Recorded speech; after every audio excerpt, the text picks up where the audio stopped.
There, I'm going to make it work, okay? Look, I'm going to extend the jet inside. That's working with solar energy. With the plate at 12V, if I take the water outside, I'm going to run out of water in a little while. Look. Hello, friends, welcome back to this JCA Ecosystema channel. We're going to do some surgery, a 24-volt plate, we're going to take it to 12 volume. There's another video made on our channel, but the important thing is that I didn't do all the details exactly as I'm going to do now.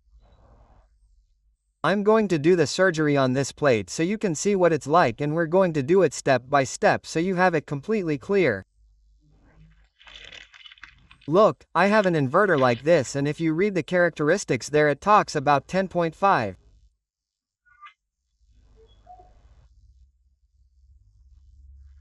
The working voltage is 10.5 to 30V. This means that if I put one of these screens that I have down here, which reaches a maximum of 47 volts, it will burn out at a maximum of 47. Although the screen is 24, it has more voltage to be able to properly charge a 24V battery. It has 37V. If you look here on the board, you will see it. Look, in a vacuum, it has 46.7 volts, which means that it would exceed the 30 volts that the device indicates and it would burn out. What am I going to do? I am going to divide the screen in half, and I am going to get two screens of 12V or approximately 20V, and when it charges it will be 12V. Although this may seem a little strange to some, I am going to make a drawing here and show you how the division works.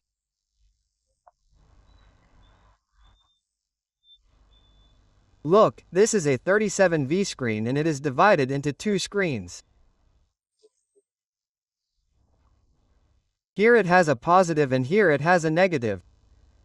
All the cells are in series, they arrive down here, cross to the other one and arrive here. This one is exactly in the middle here. What do I do?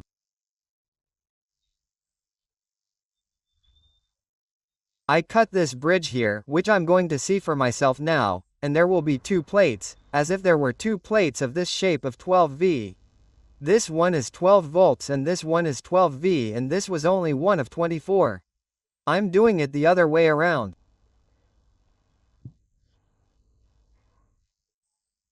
There it is.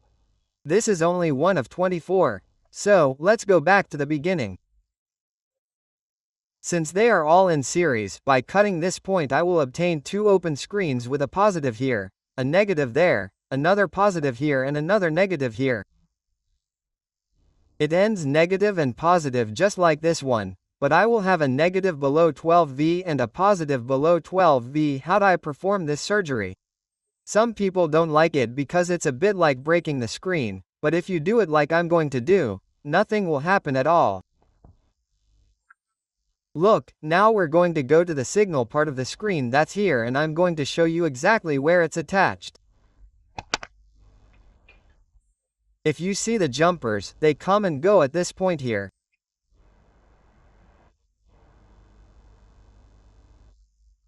This point here is the joint. If I cut that jumper, I'm going to have 12V on one side and 12V on the other side. This is what I have to cut. Now, it's impossible to cut it on this side because it would break the glass and create a problem. So, I've turned it over. And here you're going to see it on this screen that's here, and I'm going to cut it from the bottom side. I measure in the middle, the screen is 1 meter. I measure in the middle, 1 meter. 50 centimeters would be here. So I measure. This is the center of the screen. I know the joint is going to be here. Okay, the joint is against the glass. There it is, see? There, that's where the connector is connected. And now I want to show it to you up close. You heat up a screwdriver like this one. You have to heat it red hot and you start removing the plastic material on top until you find the connector. Look, you'll see it there. I want the camera to be really close to the connector so you can see it clearly. The connector is less than 1 centimeter from the edge, which is this one. Since I've already marked the center, I'm sure that if I cut there, I'll cut the division between the two plates. Okay, now I have to lift it up. I want you to keep looking down there. I'm going to do all these details because that's how to cut it. I'm going to make you look at it carefully. Okay, there I'm going to cut the union between the two plates. There I cut it. I cut it, and with tweezers or with this same thing I screw it upwards, and I'm going to get a connection there.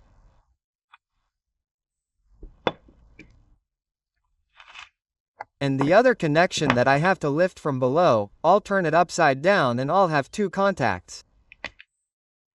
Look, there it is. That would be a contact. The board is now divided. Why? Because the current doesn't continue to the other one, it's divided. The only thing to keep in mind is that this board, the one that was on that side, is going to have a positive here, because the negative is on the other end. There's a positive here. Let's go back here, and the other board is negative. That means that to get 12V I have a positive on the board on that side, and the negative would be this one, the one on this side.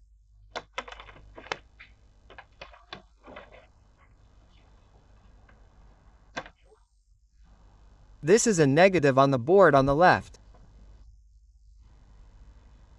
Negative. And this is the positive on the board on the left.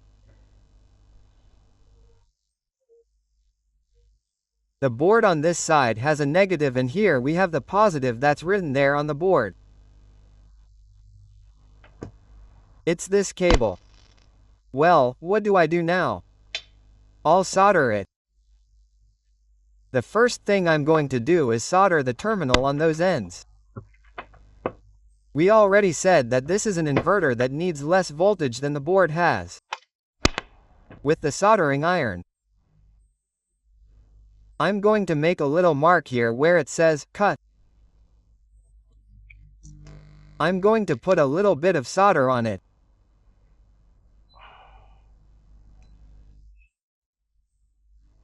This is a soldering iron that the people we were advertising for gave me. Very nice, come on. Well, I did one application of solder there and the other here.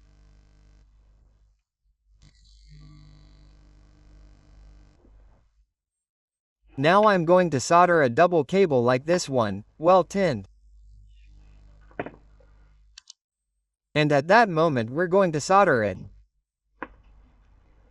I'm tinning it. I have a blue and a red. Right now the blue is going to be the positive, which is going to come from the other end of the board. I'm cutting it so it's not so long.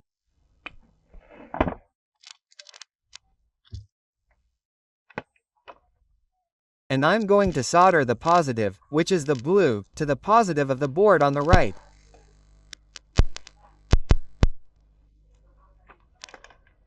There I soldered the positive of the board on the right. Now I'm going to solder the negative of the board on the left.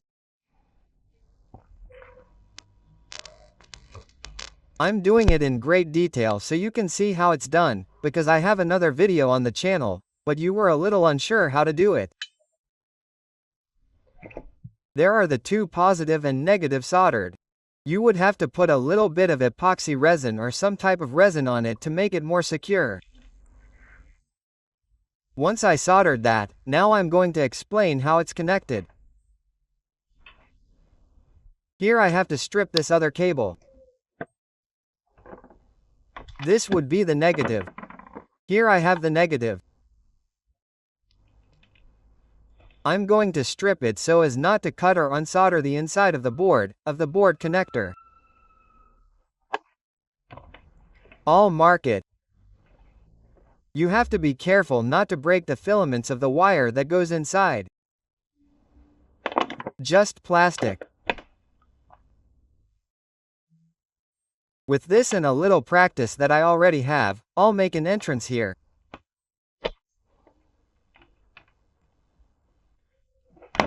Of course, it has to be soldered.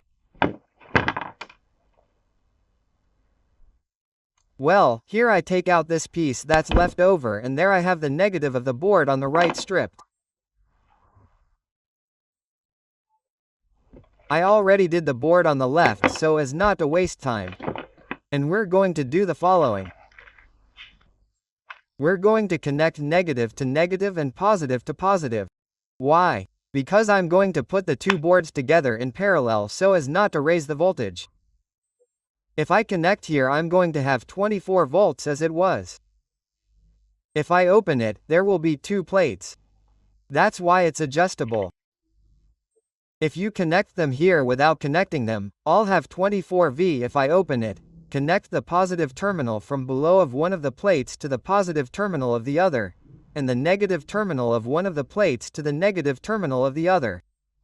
This means that the negative terminal here is connected to the negative terminal below, and the positive terminal here is connected to the positive terminal below. Okay, I should have 12V here right now. Let's continue with the next video. I'm going to put it in the sun and take the measurements so you can see them. We're going to make a very small cut and put it in the sun. Okay, now we're exposing the screen to the sun, the photovoltaic screen. We're going to measure the voltage there. There should be half of what corresponds to the total voltage of the screen. I'm doing it in great detail. The other video where I did this demonstration also explains it, but not in the same way. Look, 15.36 volume. 15 volume. Now I have more amps because it's like having two 12V screens in parallel. Why do I have 15? Because it has to have 15V to charge a 1530 battery. I'm going to bridge the lower connection right away and you'll see how the voltage multiplies. But the amps are going to be the same as the 6 or 12V that the screen has. I think it has 9 amps, but let's say it has 7 because this is a screen that has suffered some blows. It works perfectly, but it has fewer amps. Well, 15 versus, let's see if that's true. Now I'm going to put in a light bulb. This light bulb that's here is 12V. We're going to turn it on and there we'll see if it burns or works or doesn't burn at all. This light bulb has to be there. Since there's a lot of sun, I don't know if it's going to be visible. There, it turned on. You can see it. Okay, 12 volts bulb. It's working at 12 volts. With this surgery I did to the screen, I'm going to be able to make a 12 volts inverter work with a 24 volt screen. We can see that since there are two 12 volts ones, it has a lot of amps. And I'm going to make a motor work for a little pump that I made. I made this one with a 3D printer and a drill motor. Listen, let's see. I'll put it near the microphone.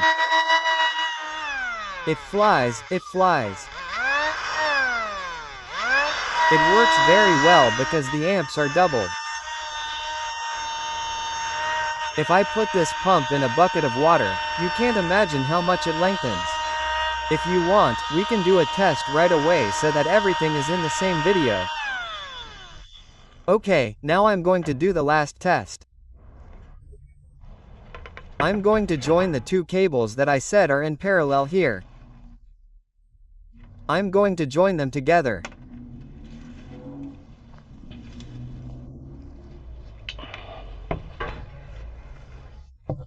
This cable, you saw it, was the bridge that was down there.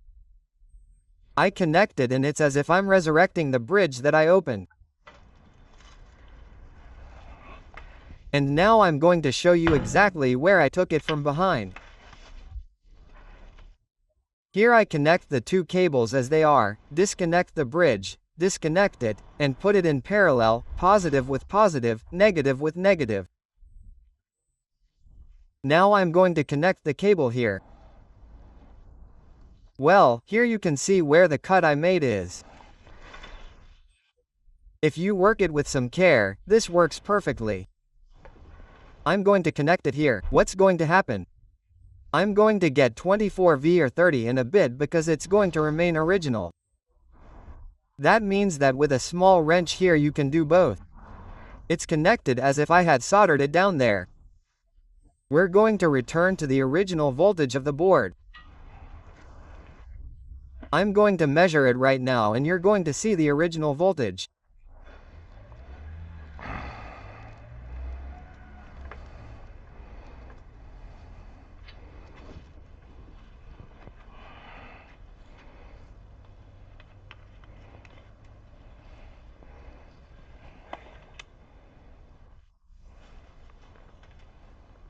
Look, 40V. I've returned to the original 40 volts board.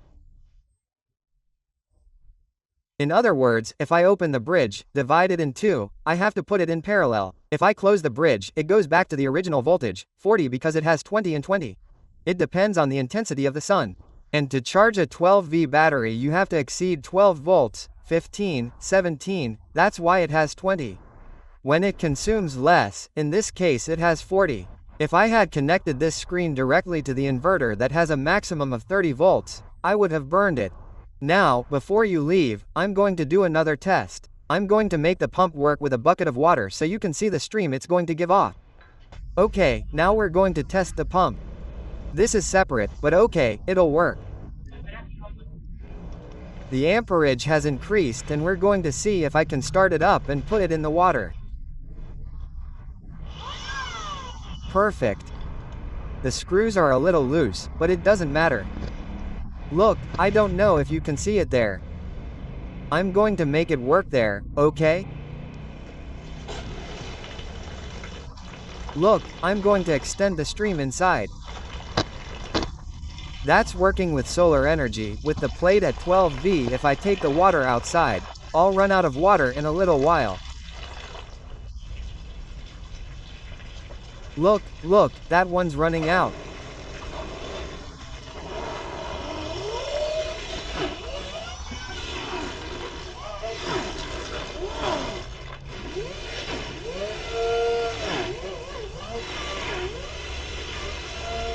I'm going to do the last test. I like it. I'm just playing around now, but all this has its charm too.